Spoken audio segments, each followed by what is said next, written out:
Welcome to Sacred Exploration with Lisa Tremont Oda. Are you making the most of your experience as a spiritual being in physical form? Do you want to live with greater levels of peace and integrity? Today, Lisa and her guests will help you discover, uncover, and recover what's missing in yourself. Now, here's your host, Lisa Tremont Oda. Welcome. I'm Lisa Tremont Oda, and you're listening to Sacred Exploration. This is where we help you chart your course to self-discovery. So I'm glad, as always, that you accepted the invitation to join me here today on Sacred Exploration because, as I like to mention over and over again, it's really about being in a co-creative relationship with the divine. So I do my part to show up and do the radio show. You do your part by listening in, feeling into it, taking away what feels right for you. Calling in is always a really great thing, and you can always call in toll-free at 1-888-346-9141. And you can also Facebook us, too, at ImperfectlyVegan and Sacred Exploration. So we really want to develop a relationship here. I've been thinking about how much it would be more efficient if we were all on the same page, flowing together as much as possible. So I am going to ask you who are listening to participate by sharing this with your friends and inviting them into this journey of sacred exploration where together we're like in sync with the same heartbeat and going through this experience together. And together we'll create more massive results. And so it's very exciting. I'm very exciting. And I'm also today particularly excited to have as my guest, Grant Inglett. Welcome, Grant. Hello, Lisa. How are you today? Phantasmagonico, mate. Mate, are we going to talk Aussie now, are we? Yeah, it could be. Could be. It's all right by me. So Grant is a yogi. He's a surfer.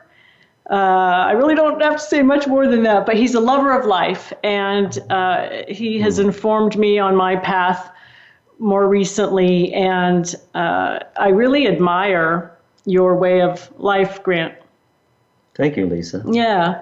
One of the things that Grant does is he flows between various environments on the planet. So he'll live between the oceanic, mountain, forest, and desert environments. And you're basically following the sun, it seems. Well, to an extent, that's correct. I did that for a number of years, back and forth from Hawaii to the Sierra Nevada, North Shore Kauai in particular. And then after a number of years, I realized the importance of grounding in.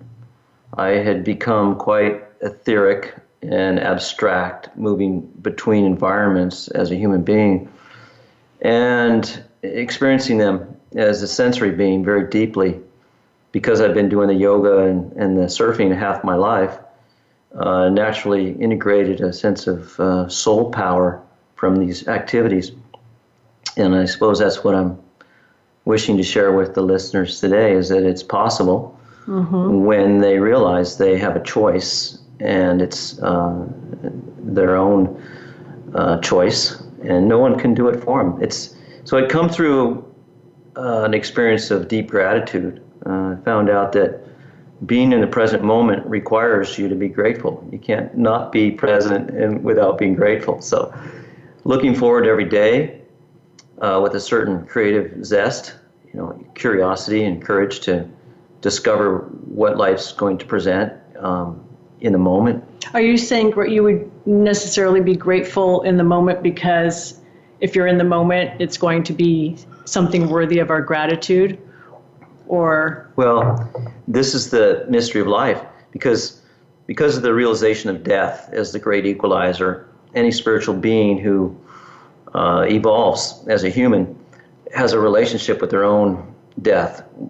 Even though it hasn't occurred, they're still aware that it is imminent. And as a sentient being is aware that there's an end to the mind-body experience, they focus predominantly on their soul journey and realize they're having an experience in a body.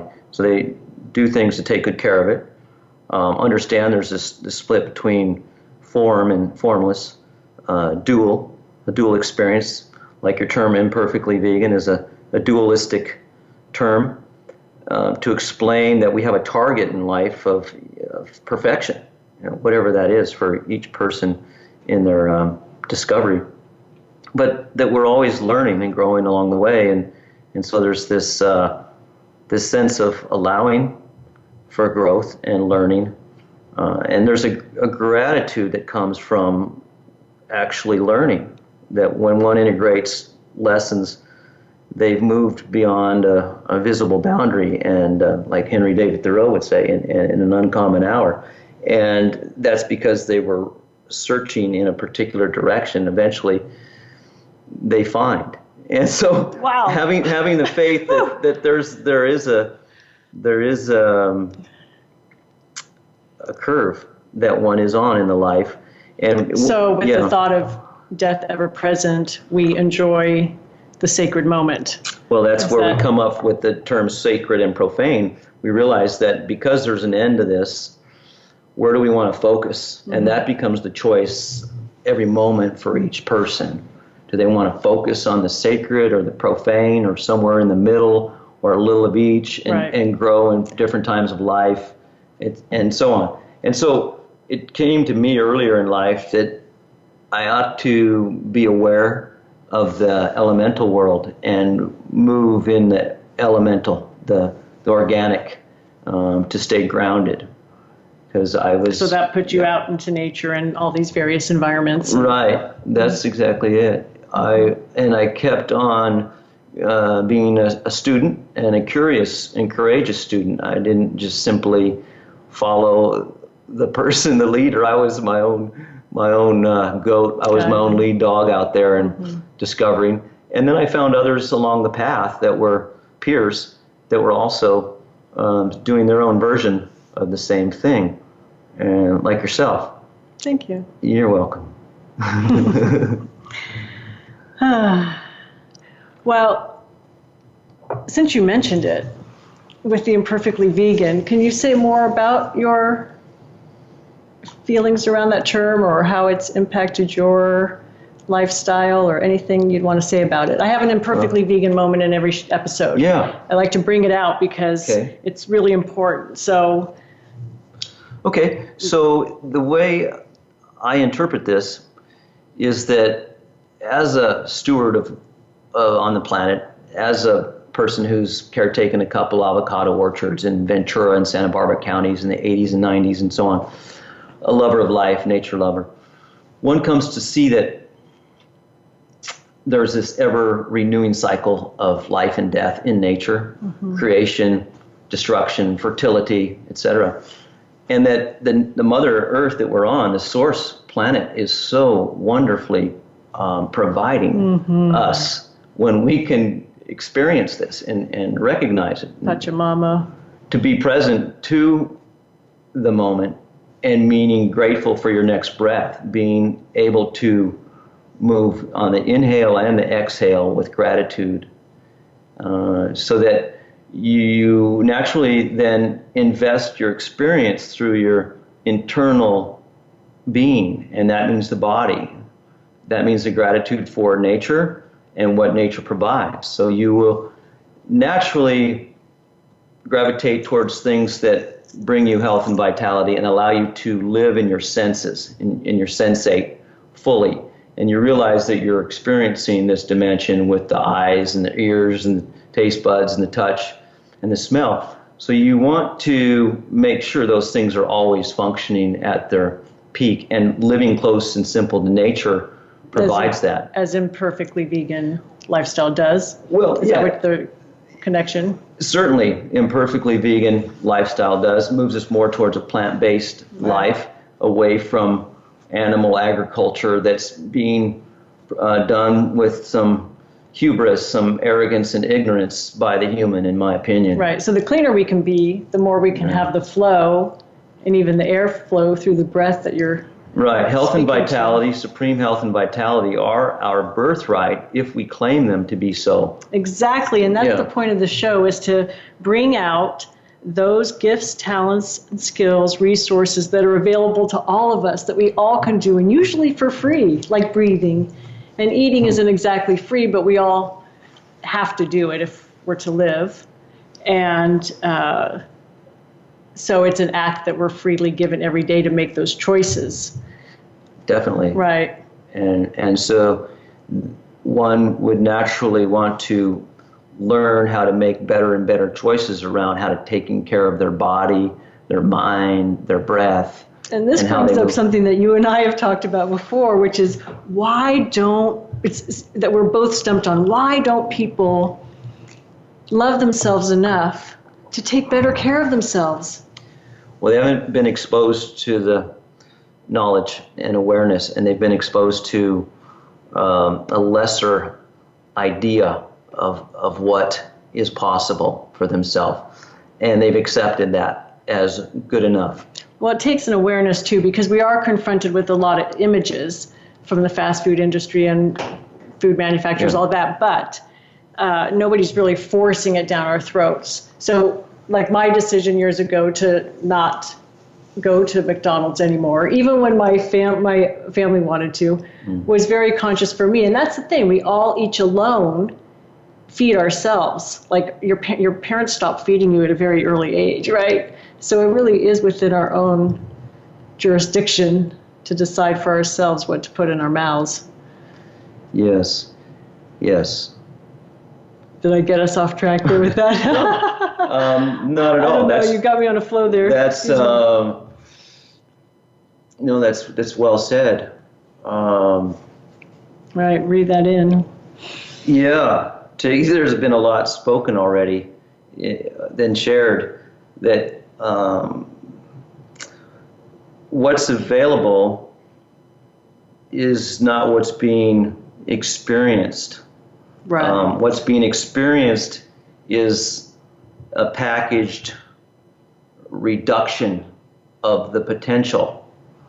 And it's up to the individual to develop an interior fertility of consciousness through their eating habits and their living habits and their breathing habits of goodwill. So I follow a code that I've created on my own. It's been an integration of a number of different teachings I've studied and parenting and et cetera. But it simply comes down to gratitude through goodwill, being of goodwill or benevolence. I use those terms intermittently. And then to do it with elegance or beauty and graciousness. And internally for the individual, nourishment. So you're constantly generating and dynamically transforming any areas that are less than light and loving within your own mind and your own body. Constantly we're being given opportunities.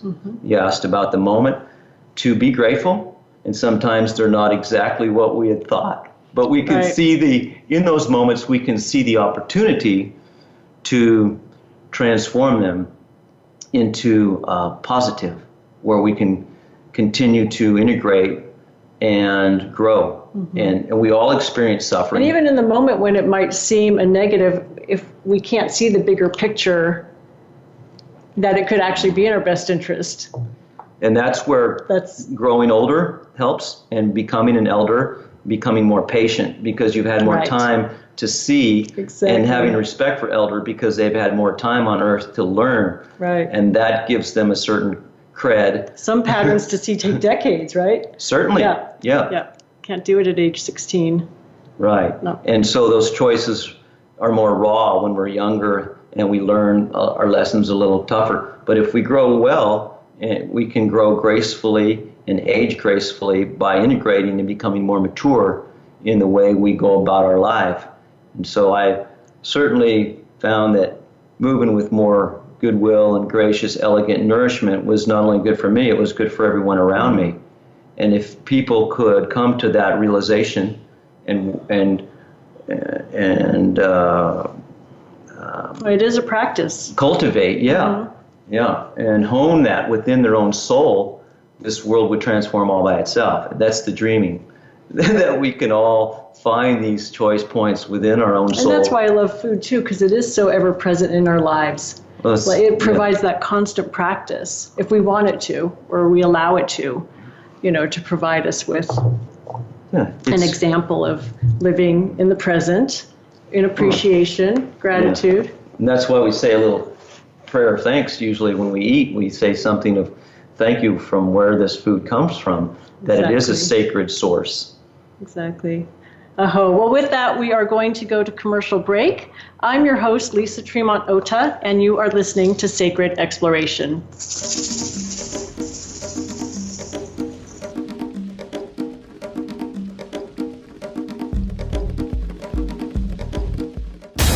Find out what makes the most successful people tick. Keep listening to the Voice America Empowerment Channel.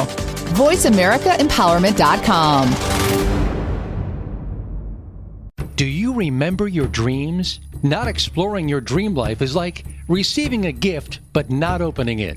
Join Lisa Tremont Ota and Lisa Ferrer this February for an interactive workshop series that will help make your goals and dreams become results in your business and personal life. To register or to find out more, call 925-497-2529 or email sacredexploration@gmail.com. Space is limited in this highly interactive workshop series, so call today and learn how you can make your dreams come true. That's 925-497-2529 or email sacredexploration@gmail.com.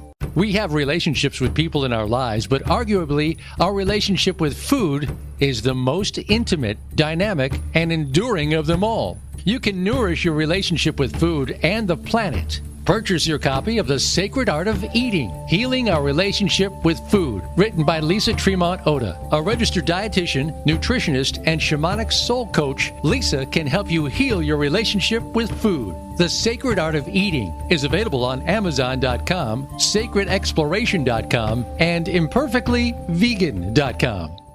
When you learn to see things from a spiritual perspective, it changes the way you see virtually everything in your life. Listen for Dr. Paula Joyce and her program, Uplift Your Life, Nourishment of the Spirit. Our program will help you get rid of the negative aspects of your life and invite love, joy, and prosperity into your life. Turn that negative feeling into a positive one. Tune in to Uplift Your Life, Nourishment of the Spirit, every Thursday at 11 a.m. Eastern Time, 8 a.m. Pacific Time, on the Voice America Empowerment Channel.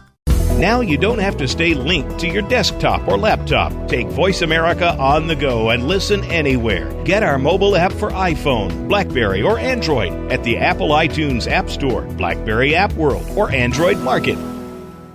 The Voice America Live Events channel is here now to showcase your corporate, individual, or organization's live event. Visit voiceamerica.com/live events to see all of our past live events and find out more. Whether it's a multi-day conference, special speaker, or single-day event, we've got everything to make your event a success. We can do a few hours or a few days. For more information about taking your event to the next level, call Jeff Spinard at 480-294-6417 or email info@voiceamerica.com. Again, that's Jeff Spinard at 480-294-6417 or send us an email to info@voiceamerica.com. Voice America is where you are and where you want to be. Join us around the globe as we broadcast live from some of the most interesting events available. Don't forget to view all our live events, including on-demand access to past events that you may have missed by visiting voiceamerica.com/live events. Find out what makes the most successful people tick. Keep listening to the Voice America Empowerment Channel, VoiceAmericaEmpowerment.com.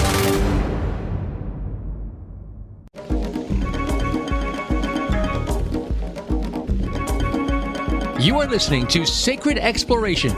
To reach Lisa or her guest today, please call into 1-888-346-9141. That's 1-888-346-9141. You may also send an email to sacredexploration@gmail.com. Now, back to the program. Welcome back to Sacred Exploration. I'm your host, Lisa Tremont Ota, and I am speaking with Grant Inglett today. And we're speaking about a lot of things. Mostly, I would say about the importance and value of being present in every moment, continuously, nourishing ourselves with breath and an imperfectly vegan lifestyle, which is plant-based nourishment. And it's just real nice to have you here, Grant. I always appreciate our conversation. Thank you. It's good to be here, Lisa. Is there anything in particular you want to share? Because if not, I have a curiosity. Oh, okay. Well, I'd like to know more about your curiosity. You're curious about my curiosity? Yes. Well, I would love to hear more about your experience as a surfer, and in particular in relationship with the dolphin, because I know you've had some pretty amazing experiences, and I love hearing about it. Okay, sure. Yes, the dolphin clan. They are a clan that live in our dimension and other dimensions simultaneously.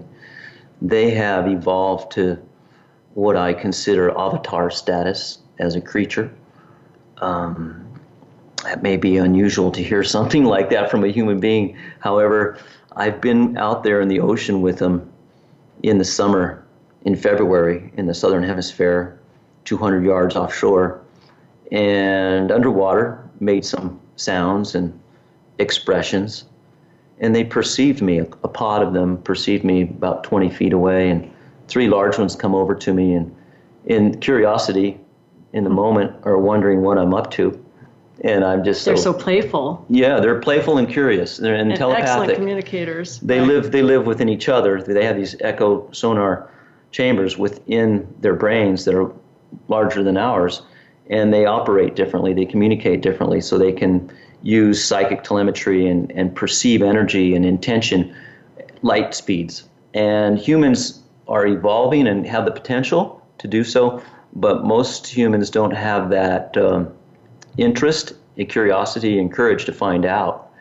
And I happened to discover that I had that courage and curiosity to find out. And I found out that they're extremely loving and very sensitive and tender and playful.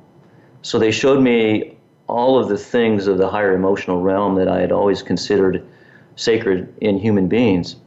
And they showed that to me in the moment that I met them.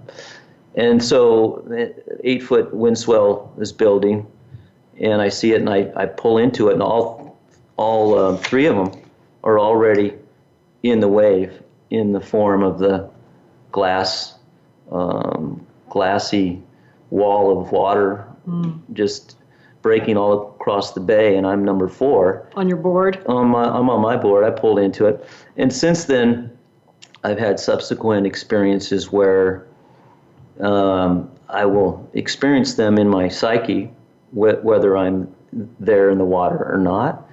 And then when I am again, I will call for their presence and give my intention, and they will show up in the most magical, mysterious, playful ways. Because they stay in the same areas, I believe. In this area is a marine sanctuary. And so you return to similar areas to surf, and they know you. There's a recognition. And so when I'll pull into a set wave, nice big wave, they love the big playful waves.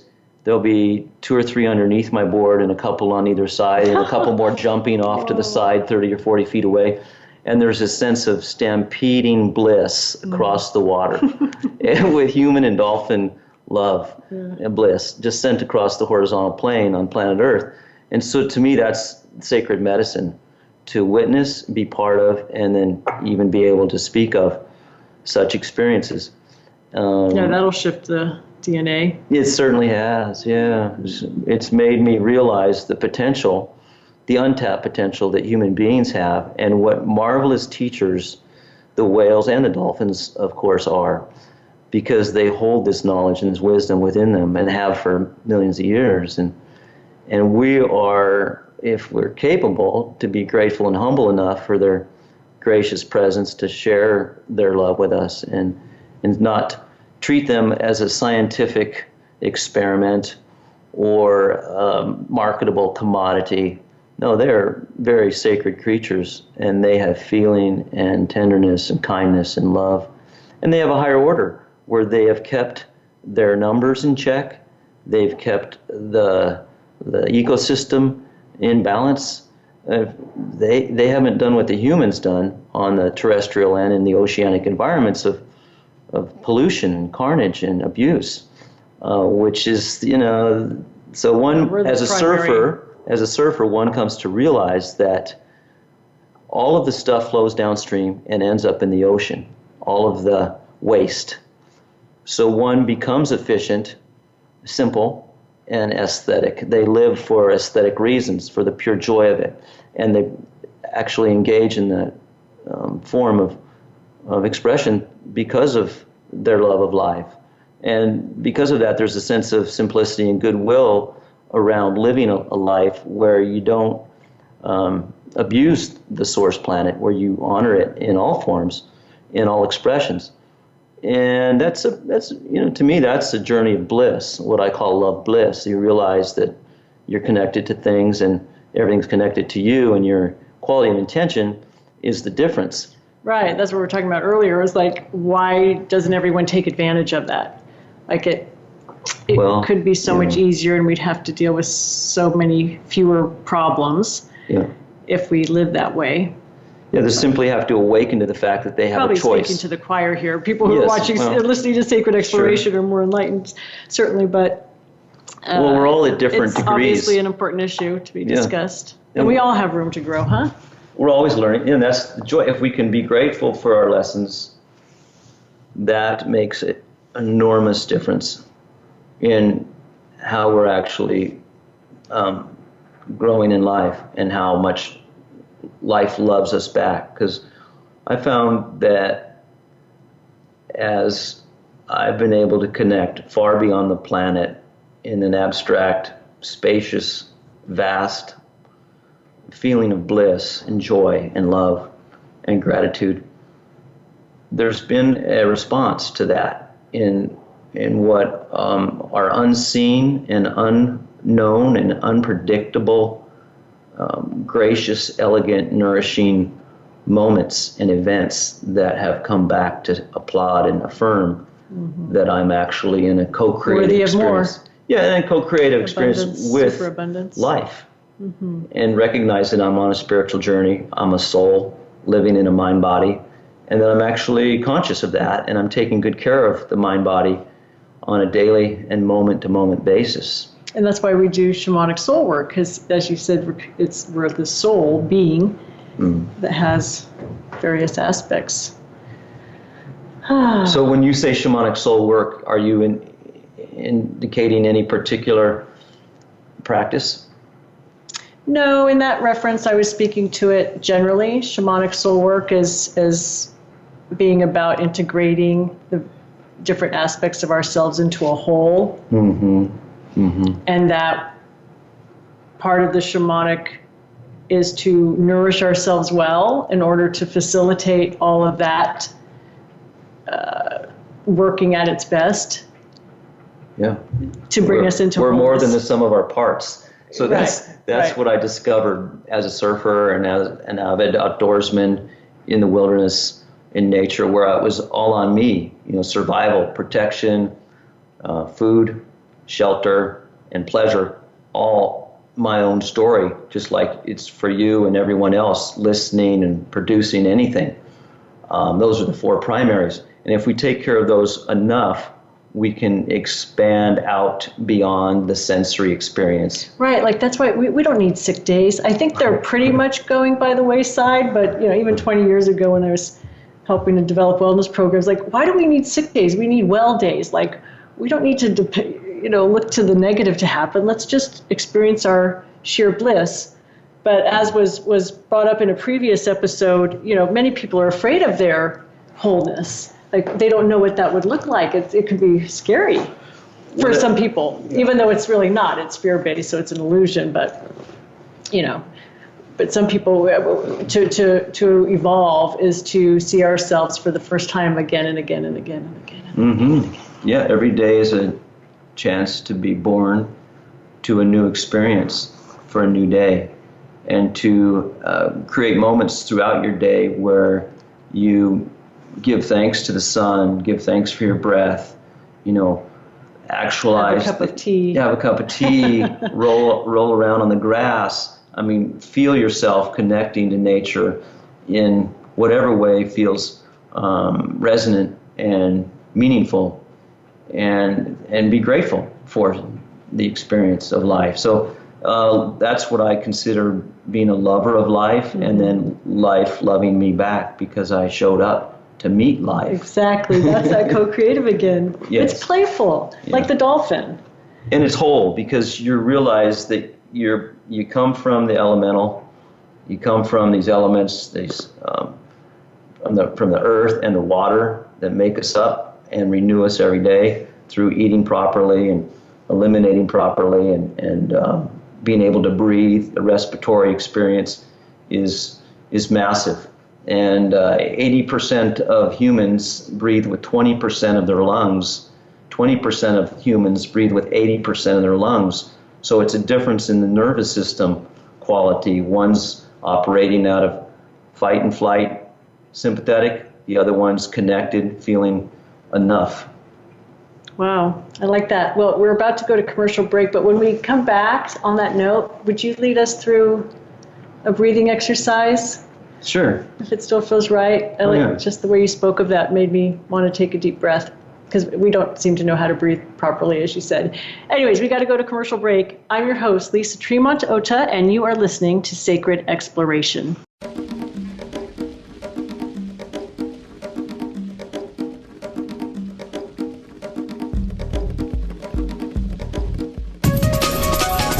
Live up to your fullest potential.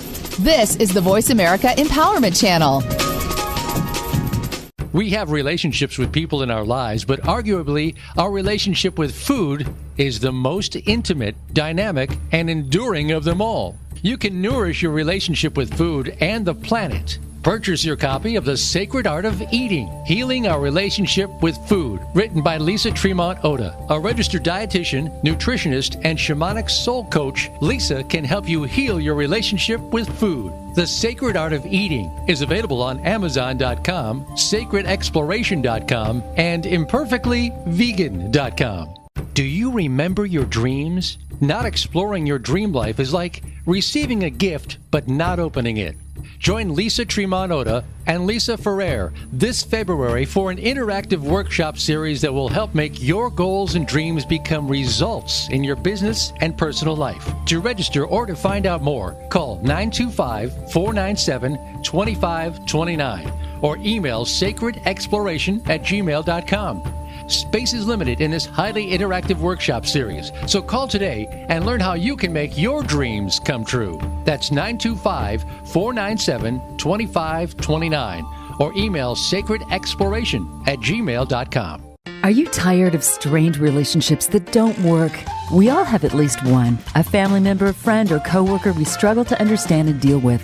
Now you can improve those relationships fast with simple tools and skills. Tune into Relationship Radio with Nicole Cunningham and Kim Giles.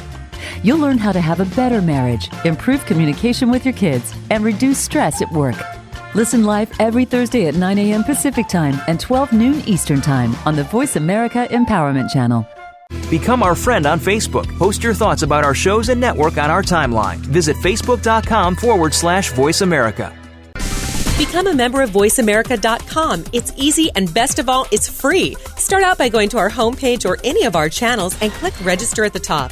Once you've created an account and signed in, you can create your own custom library, opt into our newsletter, search by show, host, guest, or topic of interest, or browse millions of hours of content across all of our Voice America radio channels. Membership gets you more. Visit VoiceAmerica.com today to get started and tailor the listening experience to your taste. Live up to your fullest potential. This is the Voice America Empowerment Channel.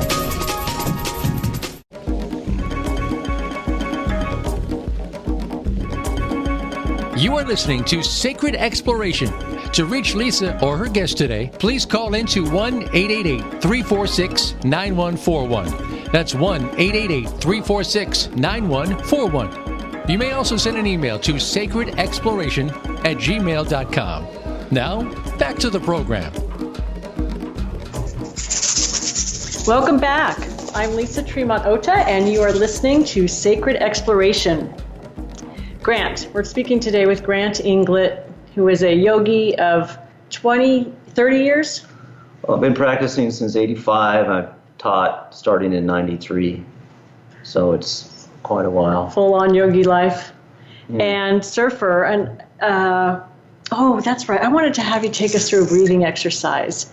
Okay. Because one of the things that I learned from you was about the ujjayi breath. Okay. And could we do a moment of that? And, most of our listeners are probably driving home in traffic as they listen, because we're the 5 o'clock hour. That's something we could safely do while driving, huh? Ujjayi breath? Well, sure. We could do the breath of fire, too, while driving. It's just a matter of... Is that more appropriate? Oh, it could be. Depends. Well, I'm curious. I don't know if I know the breath of fire. That's the skull shining breath or Kapalabhati breath. It's a breath of releasing and pulling in lots of oxygen into your brain so that your mind clears. Okay. So oftentimes what prevents people from making good choices, conscious, evolved choices for their life is they have a lot of chatter in their mind. Mm-hmm. And when we get enough oxygen in the brain, there's a quietness that naturally occurs. So, monkey mind, they call that, huh? Yes. So, to do the breath of fire, you're going to breathe in and out your mouth very fast and rapidly and pump your diaphragm, which is right there by your stomach area and your abdomen in the upper region, and pull it in.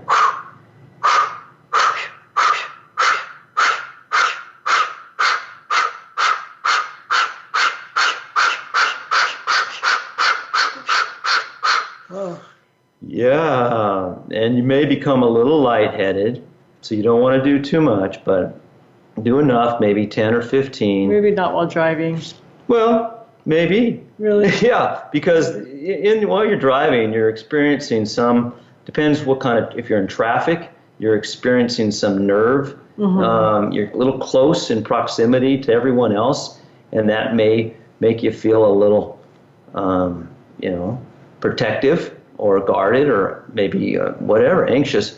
So now doing that breath of fire, mm-hmm. your mind is clear, you can turn on the nice music, and then go to ujjayi breath where you're breathing in through your nose. Breathing in and out of your nose. Closed, and then letting the breath brush along the back of the throat.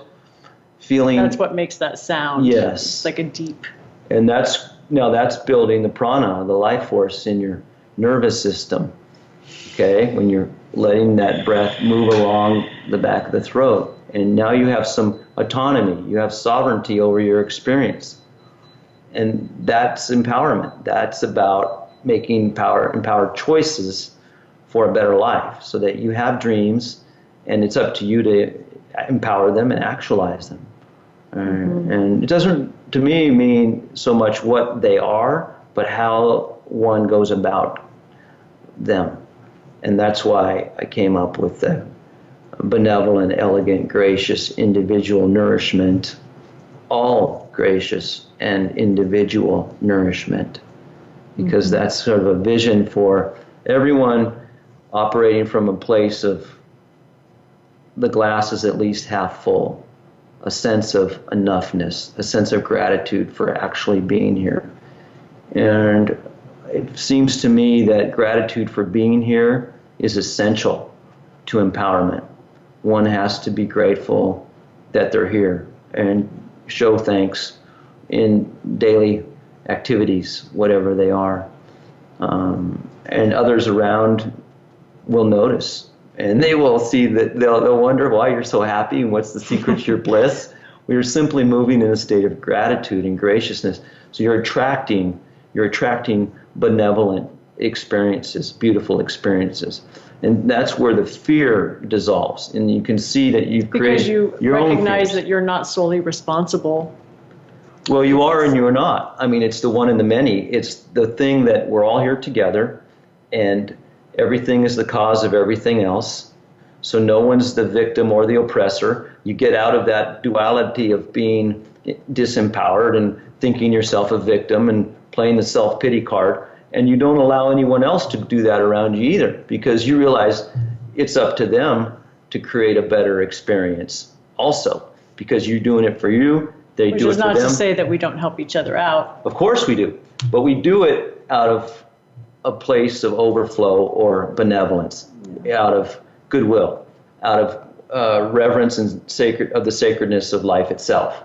So if we can agree that life itself is sacred, then we operate from that platform. And that's one of goodwill, one of trying to help others.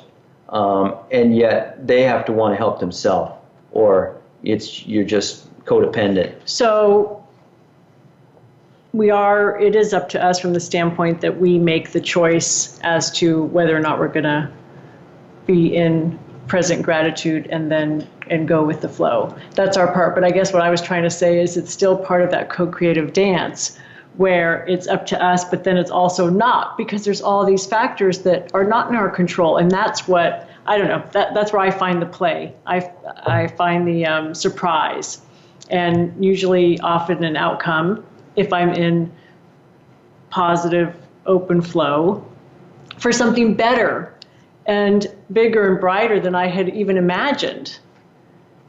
Yeah, that's where the imagination and the intuition, as one moves down the path of gracious, elegant nourishment and benevolence in life, the intuition is developed as a result. The cosmic seer, whatever we want to say about it, has an interactive experience with each of us.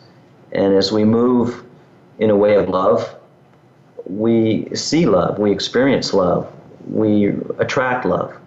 And so any other emotion, if we move in that emotion, we will have mirroring experiences of that emotion. So it comes back to the interior experience of one's own soul's journey and what they're going to put in their body, how they're going to care for their body, and the kinds of focus they're going to use their mind for, where they're going to put their focus. And that's where the choices come in of what they value. And that's where their dreams and their imagination is their very own vast universe unto oneself. And that is really what life comes down to. It's a dream that we're all in, individually and collectively. And yes, we bump into each other and our dreams cross, and we share and we learn and we teach and we assist. And hopefully we realize in that we ought to just be simple and of peace on the planet and appreciate what there is, and also show up to protect the planet and not let it be abused by special interests that would exploit the resources and poison the things that live on the surface of the planet. And that's where conservationism comes in, and being a surfer and being a yogi and realizing that we're here for a short time, really, in the cosmic time scale. We're here for a blip, so we ought to put forth a little homeopathic joy and bliss and love along the way. And then when we exit, we can exit peacefully and graciously and gratefully and be ready for the next experience. So I like to try to live every day that way, and every year in my life that way. And hopefully others can catch on and adopt a similar way of their own making. Yes, because that would be a good thing. I don't know that everyone feels as free as you may, because they may have children. That's a big factor. However, it could still be done. You could still live out the principles of what you're speaking to. I mean, maybe not everyone would be traveling around the world and be like as free as you, but I think the foundational principles still apply, which are breathing fresh air, getting outside, this connection to nature. I mean, as I understand it, this is cornerstone to your lifestyle. And the fresh air that comes through and the connection to nature that inspires one to be imperfectly vegan and to, eat close to the earth and appreciate what the earth is offering and not look for manufactured byproducts of that. Calm, simple activities, yoga. Seems to me if we taught reflection. our children these principles well enough, the problem would resolve itself in a generation. As I say, like a it is possible. It has to do with It is. parenting and modeling and values. And so I just think we could set the bar a lot higher as a species on the earth and leave it at that without any more ideology attached to it from here or there or anywhere. And if we see that we're living here in form, in substance, we're semi-solid, but we're really energy. And if we get really, really real, we're energy fields. Each of us is an energy field. And we can be localized or we can spread out across the planet and send our love across the planet energetically and wrap the planet in our love energetically. Now, if you had 7 billion people on the planet sending love out energetically from their brain, from their psyche, from their soul, things may shift. Right, I was thinking today, I know they've had like hours contributed to this across the planet. I don't remember what they called, but what if we had some sort of ritual where every day at, say, 3:05, from 3:05 to 3:15, I don't know, everyone just turned off their cell phones, stepped outside, rain or shine, just for 10 minutes, or maybe just even the shutting off the cell phone part, but just took a break where we were all in it together. Sure. And I wrote in my book about what about if each of us on the planet for 1 hour per day all painted watercolors. Right. Watercolors. Seriously, the brain will shift into a quieter brainwave pattern that we would all experience collectively. Sending out watercolors to everyone. Yeah. And that's the way the dolphins live. They live in that collective unconscious. And play. And play there and relate. They experience birth together. They experience death together in their pods.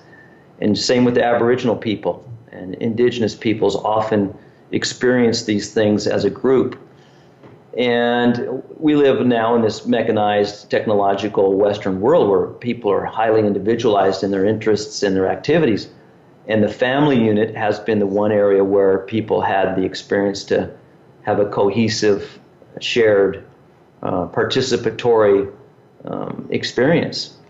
And even that now has become something different than what I knew it to be growing up in Southern California. So we adapt with what's happening. Well, I think we're going to have a natural renaissance, another renaissance when we have more robots and AI going on, and people are going to lose jobs basically. So people will be forced to have more time on their hands, which could mean more time for their families, more time to do those watercolor paintings that you speak of, gardening, cooking, hugging. Well, there certainly is some sort of convergence, some sort of energy waveform coming across us and through us that we're all participating in and that we're all witnessing.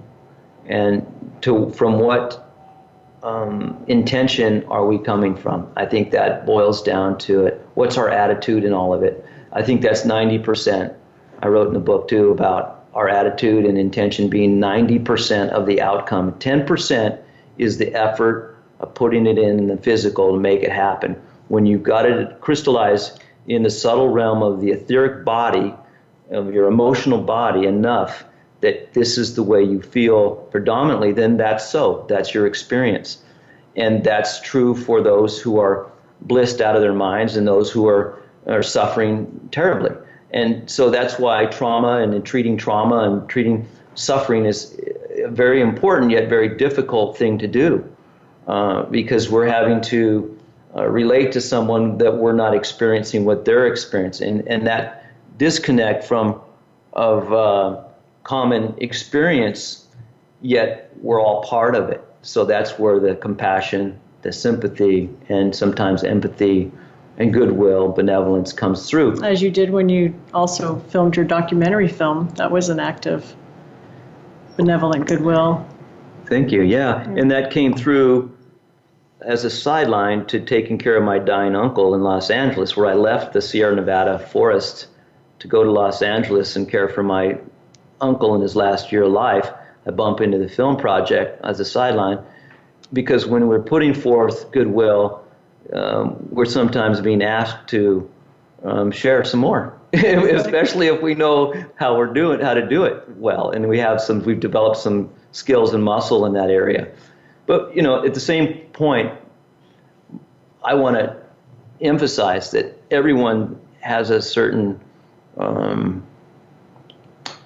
contribution and responsibility to make while they're here on Earth in their life, and that it's up to them to find out what that is, and then to grow it, cultivate it, nourish it, and express it as best they can. And I always love that word responsibility in this context because we have a response ability. We have an ability to respond by the way we take care of ourselves, by the way we show up in life, correct, by the way we do all the things that you spoke of today as ways of nourishing.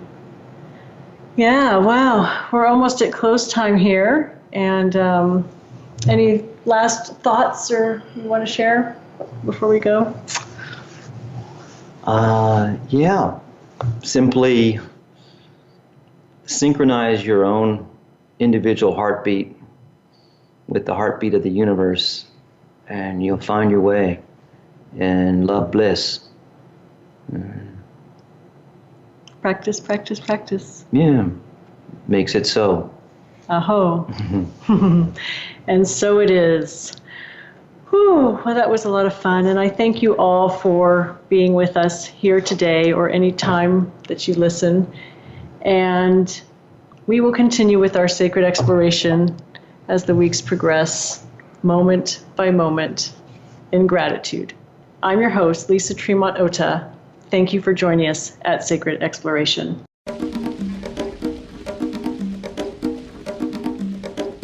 Thank you so much for tuning in today for Sacred Exploration with Lisa Tremont Ota. Be sure to listen to our program again next Wednesday at 8 p.m. Eastern Time and 5 p.m. Pacific Time, or anytime on demand on the Voice America Empowerment Channel. Enjoy your week.